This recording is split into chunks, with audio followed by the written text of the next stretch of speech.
안녕하세요, 성도 여러분. 오늘 9시 기도의 월요일입니다. 오늘 첫 시간인데요. 우리 오늘 본문 말씀은 창세기 3장 10절에서 19절까지의 말씀입니다. 이르되 내가 동산에서 하나님의 소리를 듣고 내가 벗었으므로 두려워하여 숨었나이다. 이르시되 누가 너의 벗었음을 내게 알렸느냐? 내가 내게 먹지 말라 명한 그 나무 열매를 내가 먹었느냐?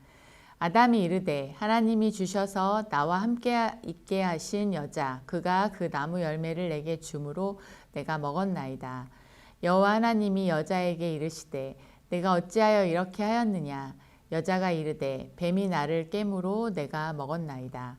여호와 하나님이 뱀에게 이르시되 내가 이렇게 하였으니 내가 모든 가축과 들의 모든 짐승보다 더욱 저주를 받아 배로 다니고 살아있는 동안 흙을 먹을지니라. 내가 너로 여자와 원수가 되게 하고 내 후손도 여자의 후손과 원수가 되게 하리니 여자의 후손은 내 머리를 상하게 할 것이요 너는 그의 발꿈치를 상하게 할 것이니라 하시고 또 여자에게 이르시되 내가 네게 임신하는 고통을 크게 더하리니 내가 수고하고 자식을 낳을 것이며 너는 남편을 원하고 남편은 너를 다스릴 것이니라 하시고 아담에게 이르시되 내가 내 아내의 말을 듣고 내가 네게 먹지 말라 한 나무의 열매를 먹었은즉 땅은 너로 말미암아 저주를 받고 너는 내 평생에 수고하여야 그 소산을 먹으리라. 땅이 네게 가시덤불과 엉겅퀴를 낼 것이라. 내가 먹을 것은 밭의 채소인즉 내가 흙으로 돌아갈 때까지 얼굴에 땀을 흘려야 먹을 것을 먹으리니 내가 그것에서 취함을 입었음이라. 너는 흙이니 흙으로 돌아갈 것이니라 하시니라. 아멘. 우리가 고난을 당하면 참으로 아프고 힘이 듭니다. 그래서 고난이 오면 우리는 그 고난을 무조건 이겨내려고 하는 경향이 있지요. 이번 한 주 동안은 우리가 겪고 있는 다양한 고난에 대해서 말씀을 가지고 생각해 보는 시간을 가지려고 합니다. 오늘은 고난에 대해서 성경이 어떻게 이야기하는지 생각해 보려고 하는데요. 먼저 창세기 1장과 2장을 보면 하나님께서 천지를 창조하신 이야기가 나와 있습니다. 하나님이 천지를 창조하셨을 때에는 하나님이 보시기에도 좋았더라 라고 말씀하셨듯이 하나님이 지으신 세상은 참으로 보시기에 좋은 세상이었습니다. 오늘 읽은 본문 말씀 창세기 3장에는 인류의 타락을 통하여 하나님이 만드신 아름다운 세상이 망가졌음을 나타내고 있습니다. 에덴 동산에서 아담과 하와는 하나님이 지으신 자연을 보살피고 가꾸라는 명령을 받았습니다. 그런데 그들이 하나님의 명령을 어긴 이후에 이제 땅에서 꽃과 먹을거리뿐 아니라 가시야 엉겅퀴도 자라나리라는 그러한 말씀을 듣게 됩니다. 하나님은 창조하셨고 인간은 하나님의 말씀에 불순종하였는데 이러한 이야기를 통하여 우리는 고난이 이곳에서 시작된 것을 알 수 있습니다. 또한 이렇게 타락한 세상 속에서 우리는 형벌과 같은 그러한 시간을 살고 있는 것으로 생각되어지지만 또 하나의 기독교의 신학은 심판과 세상에 회복이 있을 것이다 라는 말씀을 하고 있습니다. 최후의 심판, 우리는 언젠가 하나님을 만나게 되고 하나님 앞에 서게 됩니다. 최후의 심판은 우리로 하여금 소망과 은혜 가운데 살 수 있도록 인도해 주는 것입니다. 우리가 하나님을 만나는 그 시간을 기다리며 진리를 받아들일 때 우리는 온전히 이 제약된 세상 속에서 하나님의 뜻대로 살고자 하는 그러한 용기를 얻게 됩니다. 언젠가는 하나님의 심판이 있게 될 것이고 또 언젠가는 하나님 앞에서 우리가 온전한 회복을 얻게 될 것이다 라는 것을 알게 된다라는 것입니다.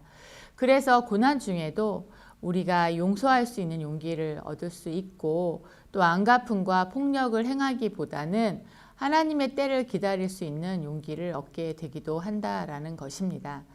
마지막 심판에 대한 교리는 우리에게 우리가 마땅히 언젠가는 어떠한 심판 앞에 있게 될 것이다 라는 것을 알게 되며 또한 우리 모두가 하나님 앞에 죄인이라는 것을 기억하게 하는 것입니다.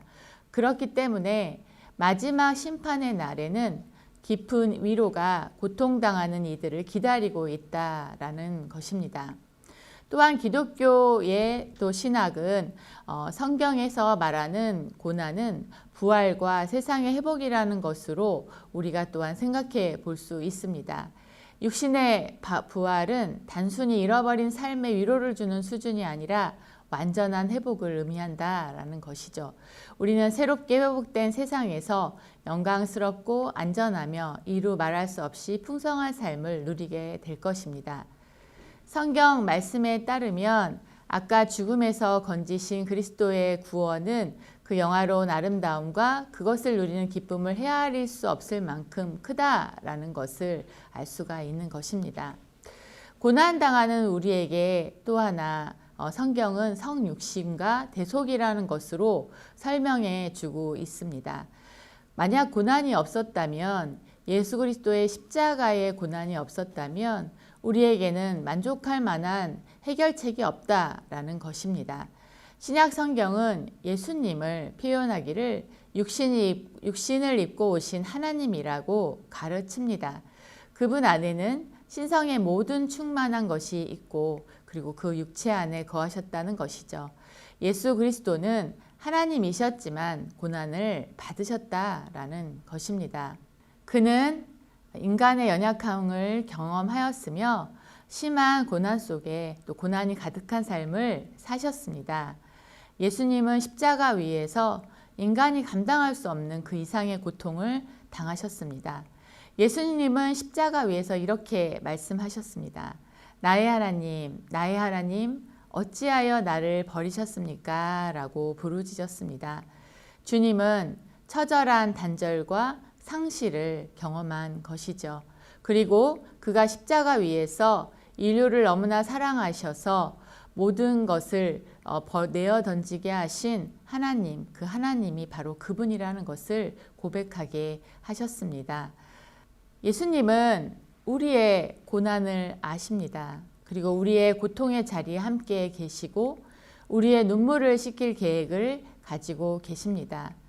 고난 중에 있는 우리가 하나님의 뜻을 다 알 수 없지만 예수 그리스도의 십자가와 복음을 통해 그분의 사랑을 배울 수 있는 것이 되었습니다. 성경에는 예수님의 탄생에 대해서 이렇게 기록되어 있습니다.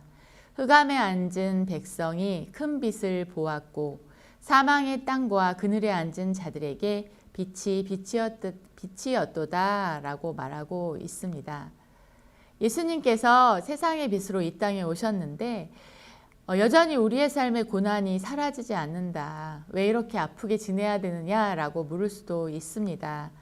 그런데 십자가와 부활이라는 기독교 신학을 생각해 본다면 하나님은 정의를 실현하는 대신에 용서를 선택하셨고 또한 권력을 이용하는 대신에 십자가 위에 죽으시며 우리 대신 징계를 받으심을 선택하셨습니다.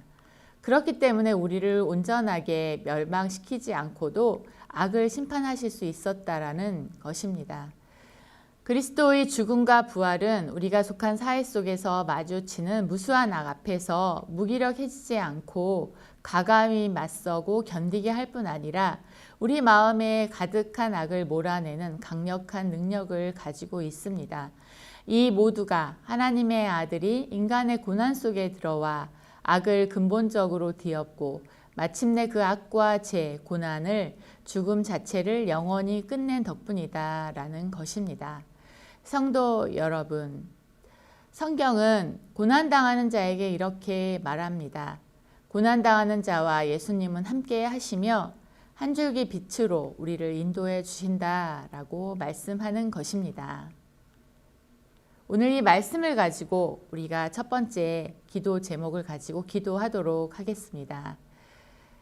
하나님의 말씀대로 살지 못하고 순종하지 못한 것을 회개합시다. 하나님의 말씀을 듣지 않고 나의 뜻대로 살아간 시간을 회개합니다. 하나님을 반역하며 살아가는 이 땅을 위하여 회개하는 시간을 갖도록 하겠습니다.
오늘은 선교를 위해서 기도하는 날입니다. 2022년 동계에 비대면 단기 선교가 있습니다. 6개의 나라와 선교사님, 담당 교육자와 장로님들에게 함께하여 달라고 기도하겠습니다. 또한 자원하는 마음으로 선교에 동참하는 성도님들이 많아지도록 이끌어 주옵소서라고 기도합니다. 그리고 국제사역부를 위하여 국제사역부를 담당하는 교육자와 예배에 참석하는 이들을 위하여 기도하겠습니다.